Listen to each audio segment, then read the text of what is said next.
Hey friends, I'm Sake, and today I want to show you how to build this hero animation from one of my Instagram tutorials. So as you can see, there's a little bit going on. There's a loader, and there's this nice little animation as the page loads. I'm going to be using Figma. I'm going to be using SvelteKit, Tailwind CSS, and Motion 1, and I'm trying to make this as comprehensive as tutorial as possible. So it's going to be a little bit longer, but it'll take you through all the steps from start to finish for you to actually have this animation working. As always, if you want to follow along, if you want to see the final code, you can go ahead and grab that on my Patreon at the link below. With that said, let's jump into it and start building this out. The first thing we'll need to do is to actually set up our project here. So I have my terminal open, and the first thing we want to do is to scaffold our Svelte tab. So we're going to npm create at Svelte latest. I'm going to call this welcome to the jungle. We're going to pick the skeleton project option, no TypeScript, and then I'm going to select with the spacebar ESLint and prettier. Hit enter. And our app is now scaffolded. So now I'm just going to do npm install to make sure everything is there. Oops. I'm going to cd into our app and npm install. Okay. And then from here, we're going to npm install motion, and we're also going to install split type. So we'll do that. Okay. And then finally, we will npm install -d as a development dependency Tailwind CSS, post CSS, and auto prefixer. This is just giving us Tailwind. Then from here, we need to initialize our Tailwind CSS config. So npx. So we're going to npx Tailwind. Oh my gosh. npx Tailwind CSS init tailwind.config.cjsp. Okay. All of these instructions are in the file in my Patreon. And also you can follow these on, the Tailwind documentation site.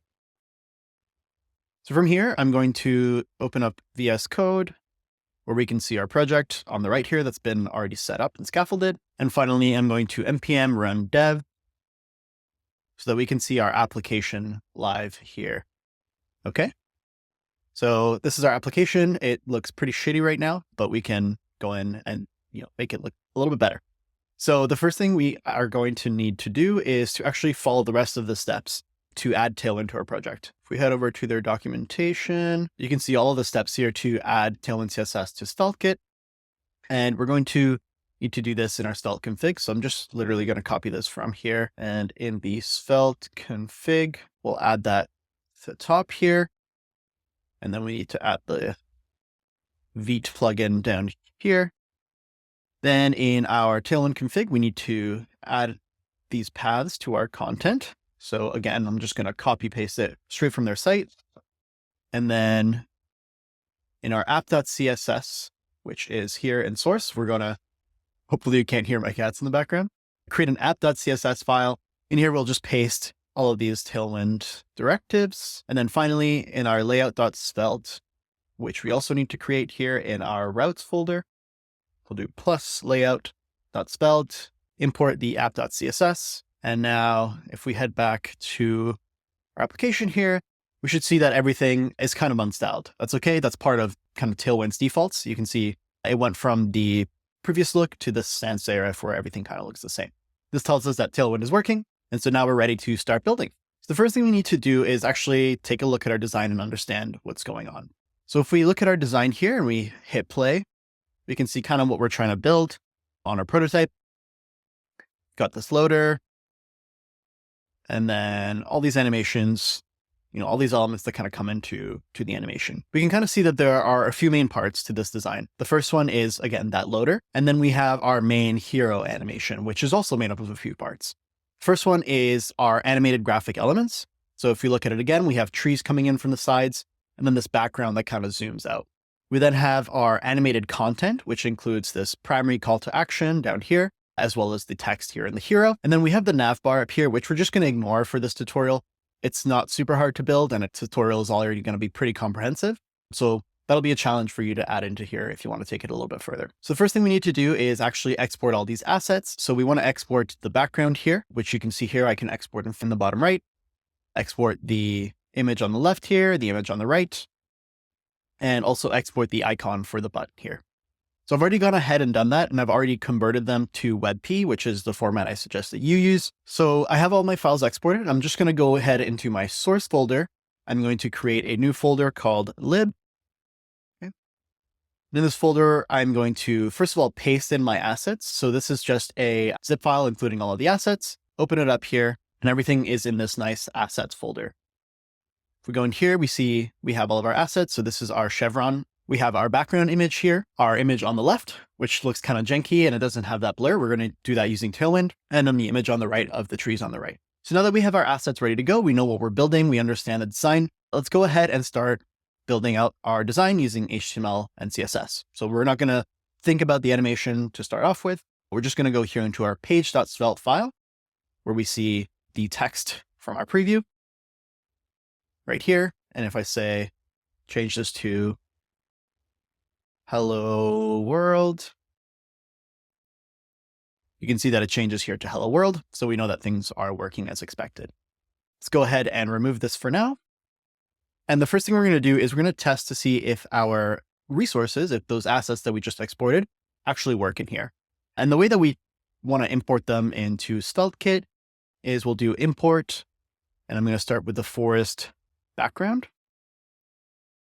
from $lib /assets/forest bg.webp. So if you followed everything up until now, this is what everything will be named. And from here, we can just test this out by adding an image with a source of forest bg and brackets here.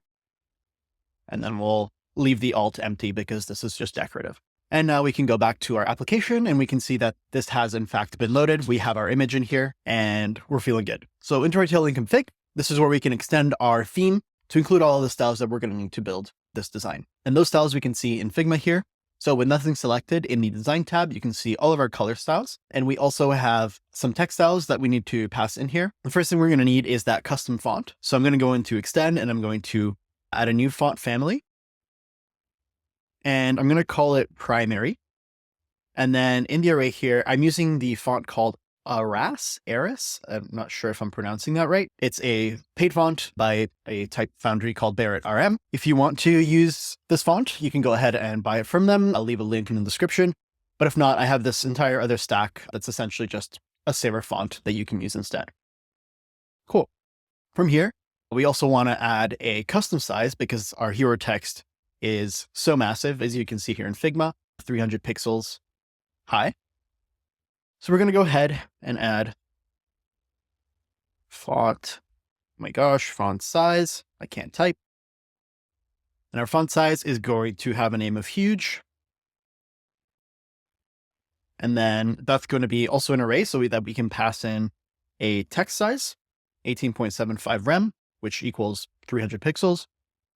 And then a line height of 15 rem, right? So that's what we're seeing in our design here, 300 and 240.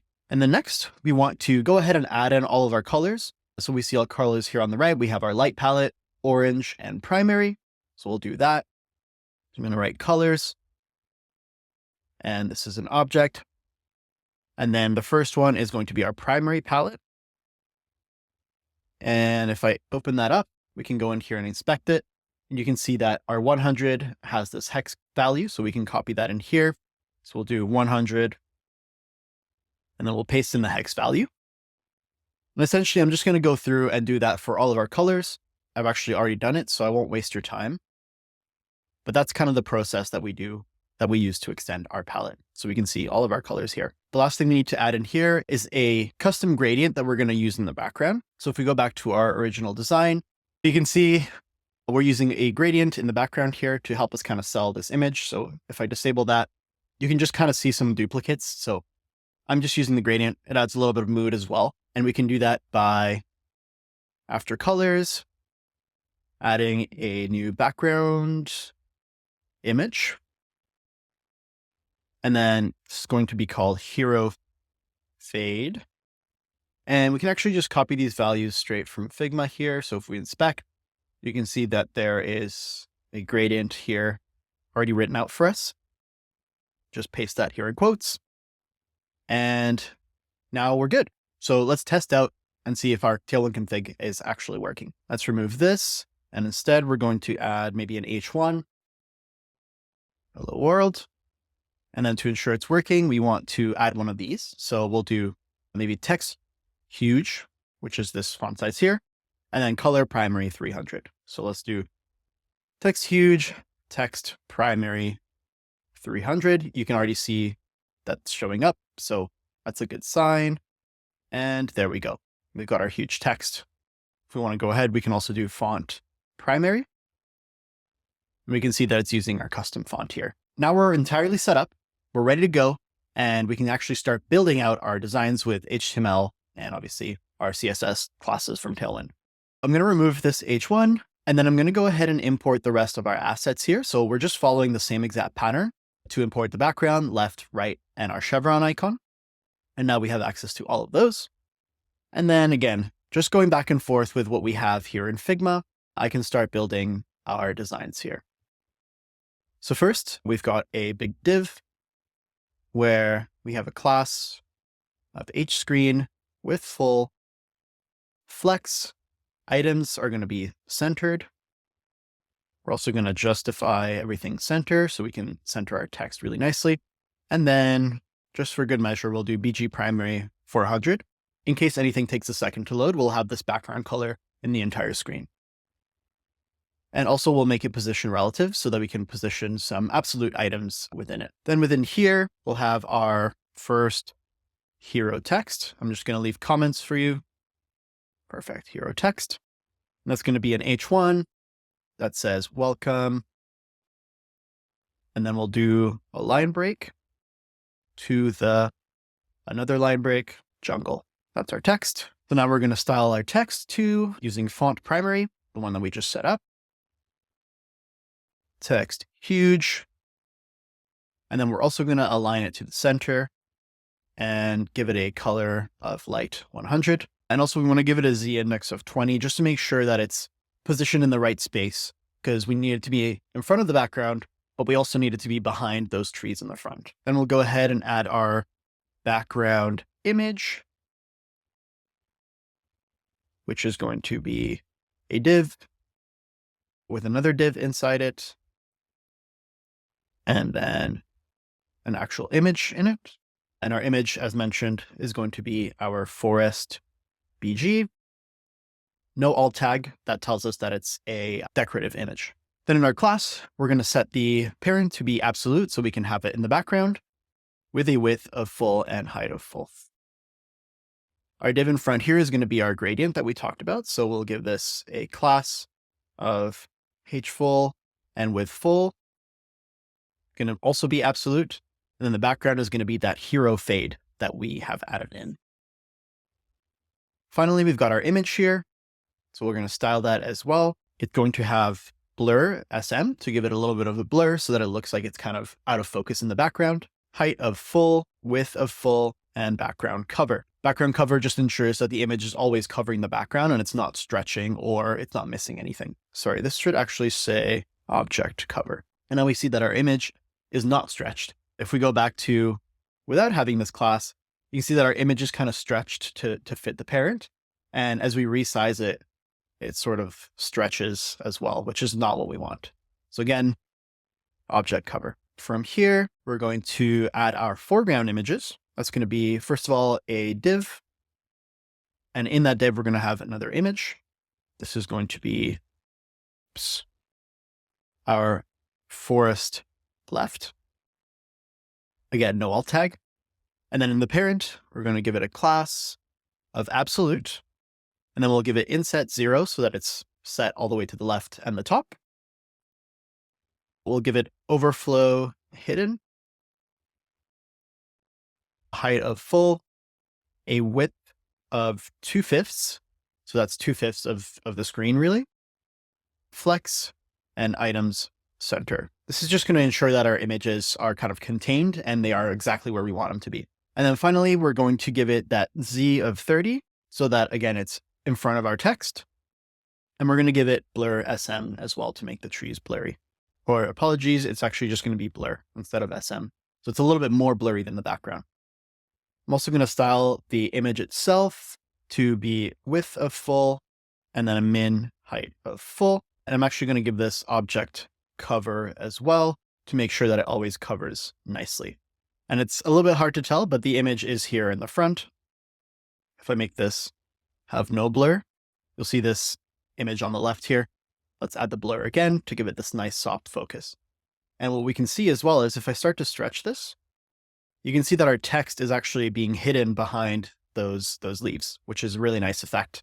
And obviously this is a very large monitor, but depending on the monitor size, that effect is going to be more or less present. So finally, I'm just going to actually duplicate this down here and make this our forest right. And pretty much everything stays the same. The only thing is we want to change the position. So instead of inset 0, we're going to use top 0 and right 0 to make it so that the image is aligned to the right.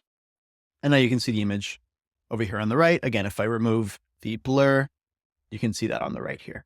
So we're almost done with our HTML. The last thing that we need to do is add our CTA button. So CTA button, and that's going to be, of course, a button. And inside it, we're going to have another div.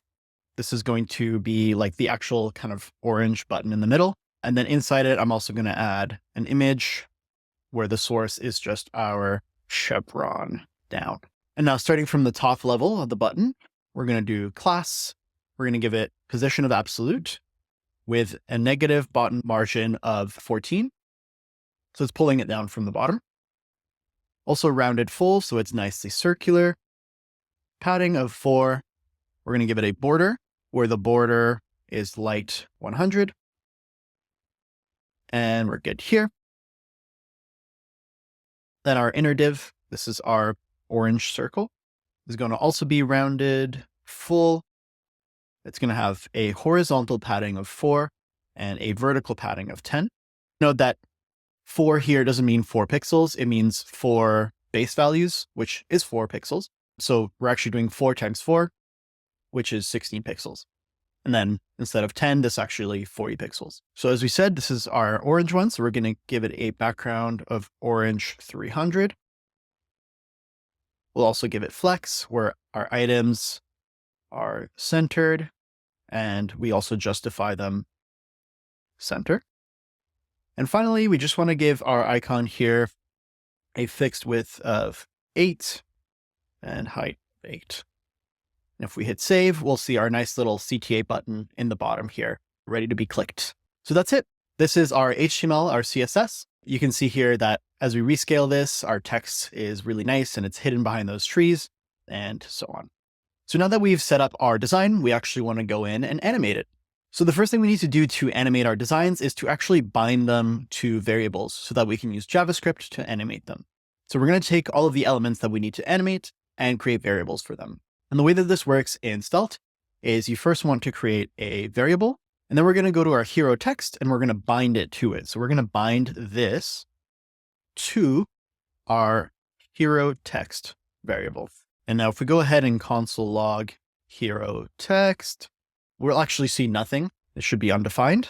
The reason why this is undefined is because the elements aren't bound to the variable until the component is mounted. So to actually get this to work, we're going to do onMount. So we need to import onMount from Svelte. And then onMount takes a callback function. And if we move this console log in here, we should see it console logging our actual HTML element on the left here. So that's very important because when we animate things, we want to make sure that we're doing it after the component has mounted. Now I'm going to pass it off to you, and I'm going to encourage you to pause the video and take a stab at binding all of the other elements that we have to animate. So we know that we want to animate the hero. We want to animate the image in the background. We want to animate those images left and right. And we also want to animate the CTA button at the bottom. So pause the video, and by the end of this, you should have 5 variables ready to animate. And if you pause the video, hopefully you managed to figure it out. And now I'm going to walk you through kind of how I do it. So I'm going to start creating all of our variables. So I know we have our CTA button, our background, our left image, and then our right image. We'll take our image here and we'll bind this to BG. Then I'll go ahead and bind both of these to their respective variables. So left and right. And then finally, we'll take our button down here and bind this to CTA button. So now all of the elements that we want to animate have their own variables so that we can access them and animate using JavaScript. Let's go ahead and do that. The first thing we're going to animate and interact with is our hero text. So what we want to do here, you'll remember at the beginning of the video, we installed motion and split type. We're going to import split type from split type. This is going to give us a function that is going to let us split our text depending on how we want to split it. So on mount, after our component has mounted, I'm going to create a new variable called split hero. And we're going to use that split type class and we pass it the element that we want to split. So in this case, hero text. And then we're also going to pass it a line class. So the text is going to be split into lines and we want to give each of those lines a class. And that class is going to be overflow hidden so that the text can be hidden when it starts. And we're also going to give it a negative margin Y of 16. Now, the reason we're doing this is because we actually need our text to be larger than the bounds. So you can see here that our text is actually getting cut off.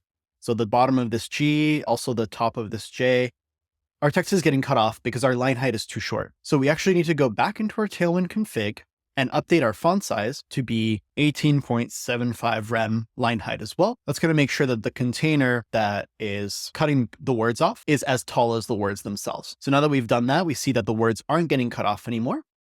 And because we gave it that negative margin, the words are closely packed to each other. Perfect. So now our text is split into lines. If you want, you can actually check that by console logging split hero.lines. If we go in the console here, we see that we have an array where each element in this array is one of our lines. So it's nicely split up into lines. And no matter what I put in here, so let's say I add another line here called test, we now have 4 lines. So it's been automatically split into 4 lines that we can use to animate. So that's a really nice advantage of using this method, is that no matter what you put in here, it's always going to split it up. Now our text is split. We want to actually go ahead and do the fun stuff. We want to animate it. So the way that we're going to do that is by using our trusty motion. So let's import 2 functions for motion. The first, we're going to import animate, and then we're going to import stagger. So stagger is going to allow us to get that nicely staggered text effect that we see here in our prototype.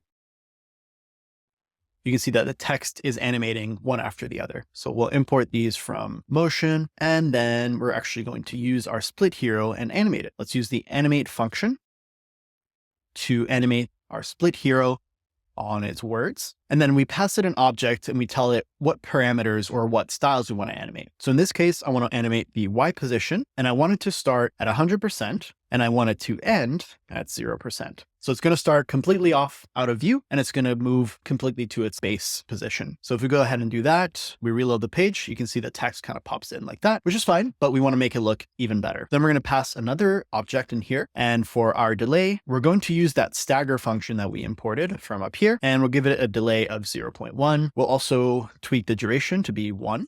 And finally, I'm going to give it a custom easing, which I can actually copy again from Figma. So this is something the designer, which in this case is me, has already designed. And we can see that our easing is down here. So I can actually just go ahead and copy that, come in here and paste it in this array. And you don't need it to be in brackets or in quotes rather. So now let's go back to our actual page here, reload it, and you can see that nice animation. So there's a bit of a flash. You can ignore that. But you can see that once our JavaScript loads, that text animates in nicely. So hopefully that also gives you a first understanding of how motion works and how we're using split type and how we're going to animate the rest of this UI. If you don't understand it, definitely encourage you to go back and rewatch this part again. But if you do get it, let's move on to animating the rest of the UI. So we used the animate function in here, but because we want to animate a bunch of elements in a row, we're actually going to use the timeline function instead. The timeline function is very similar to the animate function, but it allows us to stack animations one after the other. So this animation that we just created, we can actually pass it to the timeline and then put other animations after it in a sequence. We're going to take this whole animation and we're actually going to convert it to a variable. So const animate hero is going to be this animation that we created, and we're going to put it in an array. So let's move that, copy this whole thing, put it into this array. Just make sure that all your brackets are in the correct place. And now we can take our timeline and we can pass it an array of our animations. So in this case, animate hero. And we'll see that our text animates just like before. But the advantage is now that we have our timeline, we can actually pass it more animations here, and it'll play them in a sequence. But you want to recreate this. So take a second, pause the video, try to animate all of those other UI elements, and then come back and see how I do it. All right, so hopefully you paused the video and you took a step, but let me show you how I'm going to actually animate this. So I will leave you some comments as well to just make this a little bit easier to read. So this is where we split and animate the text. This is where we create the timeline. And then in the middle here, we're going to animate the images, and we're also going to animate the CTA button. So our text is already animated, and we're going to go ahead and animate BG, where again, we want an array. The first element is what we want to animate. So in this case, it's that BG variable that we created, and we want to change its scale from 1.15 to 1. We're going to do that over a duration of 2. And then I'm going to do at and use the special symbol here, which means that we want this animation to start at the same time as the previous animation in the timeline. So then I'm going to actually just duplicate this a couple times because the animations are kind of similar. We'll animate left, animate right, and then here we want to animate the left element and the right element. And instead of the scale, we want to animate it on the x-axis. So we'll do that here and here. And we're going to start at negative 100%. Oops. And we're going to end at 0%. And then we'll do the same thing here, minus 100%, 0%. The duration stays the same. And we also want that to start at the same time as the previous keyframe. So all of these animations are starting together along with the text here. So sorry, the right actually needs to start at 100%. So it's all the way on the right and then end at 0. So if we go back to here, we can refresh and we see that nothing happens. And that's because we haven't added our animations to the timeline. So in here, we'll just go ahead and animate BG, animate left, and animate right. And again, because we have at and this symbol, all 3 of these keyframes are going to start at the same time as the keyframe that came before. Now we hit save, we refresh, and you can see that nice effect. So the background is zooming out and the trees are coming in from the right and left. The last thing that's left to do is to animate our CTA button. So const animate CTA button, and we're going to start at a position of 100%. So it's fully off the screen, and end it at 0%. So it's back to where it started. And the duration for this is going to be 0.8, and we're going to start it at -1. So this means it's going to start 1 second before the end of the previous keyframe.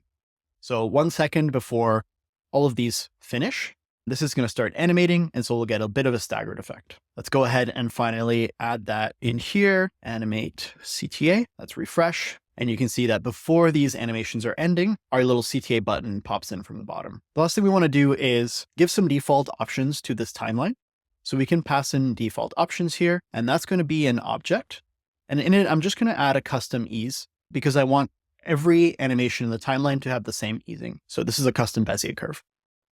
Great. So our animation is technically done, at least for the hero, but you'll notice a couple things. So first off, we're missing the loader from the design, but the real reason the loader is even there is because you see that quick flash before all of our JavaScript loads and kicks in, and it looks pretty ugly. So we're going to build a loader on top of that to make sure that we don't get that ugly flash. So what I'm going to do here is add a new div, and then in it, we'll have another div that's going to be our green background. And next to that, we'll have a span, which is just going to include our text. So our parent div is going to have a z-index of 50. We just want to make sure that it's on top of everything. It's going to have a position of fixed, height of screen, a width of screen. We're going to give it flex so that we can center the items within it. Items center and justify center. Then we have our div here, which has a class of absolute. So it can be kind of covering the whole background, but not influencing our text. Background is going to be primary 400. And then of course, it's going to have a width of full and height of full. And if we go back to our app, we see that we have this nice thing that's blocking our entire screen. So when the elements in the background are still loading, we don't get that flash. Finally, we're just going to add our text here. So in the span, we're going to write jungle cat. Not sure why I picked that, but that's what it is. Class of font primary, text is going to be 3XL, and then text light 100 and position relative. So now in our actual app, we can see that we have the text here in the middle. And now it's time to animate it. So once again, if you want, pause the video, take a step, try to animate this. So we need to go ahead and bind the elements that we want to animate. So bind this to a variable called loader BG, and then bind this to a variable called loader text. And of course, if we don't have these variables, we're going to get an error. So let's go ahead and create them. And loader text. So finally, we're going to put that at the very beginning of our animation. So we'll put it up here. So we're going to use our split type to split the loader text. And then we're going to do the same thing where we're going to give the line a class of overflow hidden. And then we're going to animate our split loader in. So it has an in animation. And of course, we want to take our split loader, which we just created. We want to animate the words on the y-axis, starting at 100%, ending at 0%. And then we're going to give it the same effect. So delay, we're going to use the stagger function to stagger them by 0.1. We're going to give it a duration of 0.8. And then I'm also going to give it an at property of plus 0.1. And you'll see why exactly in a minute. So our loader text has come in. We now want to animate it out. So const split loader out. I'll actually copy and paste this. It's going to be very similar, except instead of going from 100 to 0%, we're just going to move it up to negative 100%. And then everything else should be the same. So I made a little mistake here. Let's remove the at from this first one. We only need it here so that it starts right before the text stops animating in. So just to test this out, we can go down to our timeline here and add them in. So we're going to add split loader in and then split loader out. And what did I mess up? Split loader in. Oh, split, not splice. And you can see what's happening, right? Our text is animating in and it's animating out. So once our text has done that, we want to animate that div in the background. So we're going to create a new variable, const animate loader bg. Again, we have a array. And then what we want to animate is our loader bg. And we're going to animate it to a position of minus 100 on the y-axis over a duration of 0.8. And we're going to start it at minus 0.35. So as this text is kind of animating out, the div in the background will also start to animate out. So let's go ahead and add that here to our animation. Now let's take a look. And we see our animation is almost complete. So there's two more things that we want to address before this is done. The first one is you'll notice our loader also has a flash. So what do? We can't put another loader on top of it. What we're actually going to do is give our text down here an opacity of 0. So to start off, it's invisible, and then actually reveal the loader. So const reveal loader, where we give that loader text an opacity of 1 over a duration of 0 seconds. So it's instant. So reveal loader is our first animation here. And now you can see that we got rid of that ugly flash. So we just want to go back to our hero here and make sure that we pass it the at option so that it starts at minus 0.7 before the other one ends. And now if we reload it, you can see that it feels really nice and fluid. And there you go. That's your animation all done. If you did enjoy it, please consider leaving a like and subscribing. It really does help. I hate having to ask for it, but it does help.